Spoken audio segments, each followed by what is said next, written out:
MU versus Aston Villa sempat unggul 2 gol, setan merah ditahan 2-2. Bermain di Stadion Optus Sport Australia Sabtu 23 Juli 2022, MU langsung menekan sejak kick-off. Pada menit ke-24, MU bisa mendapat gol. Jadon Sancho yang mencatatkan namanya di papan skor. Aston Villa cukup kesulitan membalas. Anak asuh Steven Gerrard hampir tak mendapat peluang berarti ke gawang MU, malah MU yang bisa bikin gol kedua. Pemain Aston Villa, Matty Cash, membuat gol bunuh diri pada menit ke-42. Babak kedua digelar, Aston Villa bisa langsung memperkecil ketertinggalan 4 menit selepas istirahat. Leon Bailey yang baru masuk bisa mencetak gol. Villa banyak menekan selepas jeda. Beberapa kali Villa bisa merepotkan barisan pertahanan MU.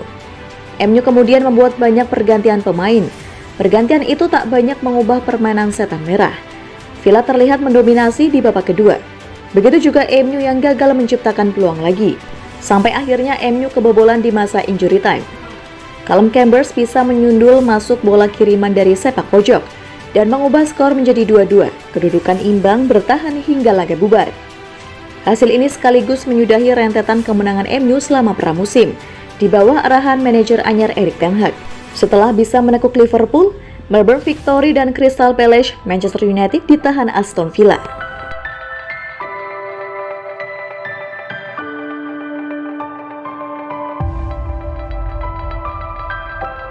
Manchester United masa Erik ten Hag berbeda dengan sebelumnya.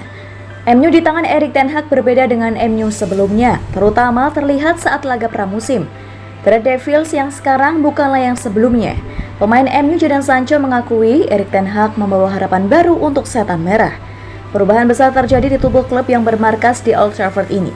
Jadon Sancho sendiri menciptakan 2 gol selama tur pramusim.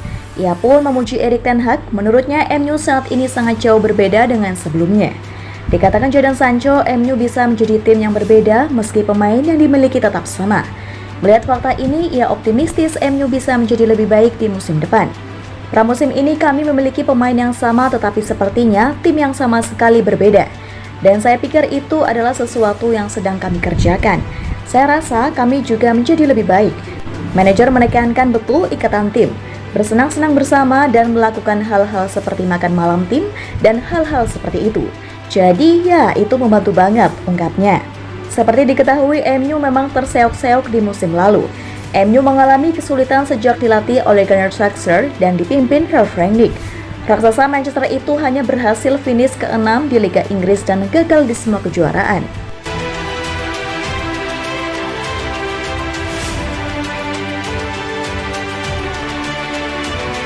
Man of the match Manchester United versus Aston Villa, Jadon Sancho. United memainkan laga pramusim keempat saat berjumpa Aston Villa. Setan merah tampil dengan komposisi pemain terbaik sejak menit awal. Duet Harry Maguire dan Victor Lindelof jadi andalan di lini belakang. United unggul 2-0 pada babak pertama. Gol pertama setan merah dicetak Jadon Sancho pada menit ke-25. Sementara gol kedua lahir dari bunuh dari Matty Cash pada menit ke-42. Aston Villa bangkit pada babak kedua, laga berakhir dengan skor 2-2. MU bermain cukup bagus terutama pada babak pertama. Setan merah mampu membangun serangan dengan sangat cair. Satu pemain yang patut mendapat apresiasi atas performanya adalah Jadon Sancho. Sancho mencetak gol dari proses yang apik pada menit ke-25.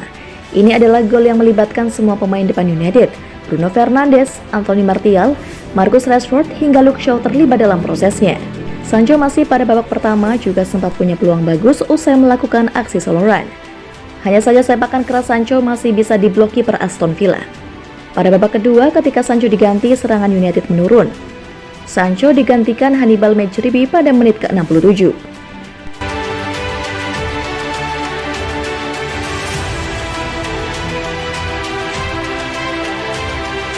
Gawat, Erik ten Hag gantungkan nasib MU pada transfer Frenkie de Jong. MU masih berusaha mendapatkan De Jong. Negosiasi dengan Barca sudah mencapai final, tinggal meyakinkan si pemain untuk menerima kepindahan ke Old Trafford. Biar begitu, sejauh ini belum ada perkembangan signifikan dalam pemburuan De Jong. Ada beberapa faktor yang mungkin menghambat langkah MU. Alasannya jelas, Ten Hag berusaha membentuk MU yang baru dengan gaya main yang sesuai keinginannya. Untuk itu dia membutuhkan pemain-pemain tertentu. Baru-baru ini pun Ten Hag mengakui pentingnya peran holding midfielder dalam timnya. Posisi itulah yang seharusnya diisi oleh De Jong.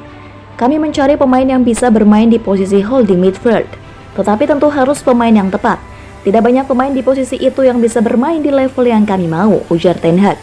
Ucapan Ten Hag di atas mengindikasikan bahwa De Jong adalah pemain spesial yang bisa mengisi posisi itu dengan baik. Taktiknya bakal berjalan lebih lancar jika posisi itu diisi oleh De Jong. Persoalannya hingga kini belum ada tanda-tanda positif transfer De Jong. MU sudah memulai pramusim selama beberapa pekan dan De Jong juga belum datang. Ten Hag sudah mengatakan langsung bahwa tidak banyak pemain yang bisa mengisi posisi yang dia inginkan. Artinya jika transfer De Jong gagal, bisa jadi rencana perkembangan tim MU mengalami masalah lagi. Memang saat ini ada beberapa pemain MU yang bisa mengisi posisi tersebut.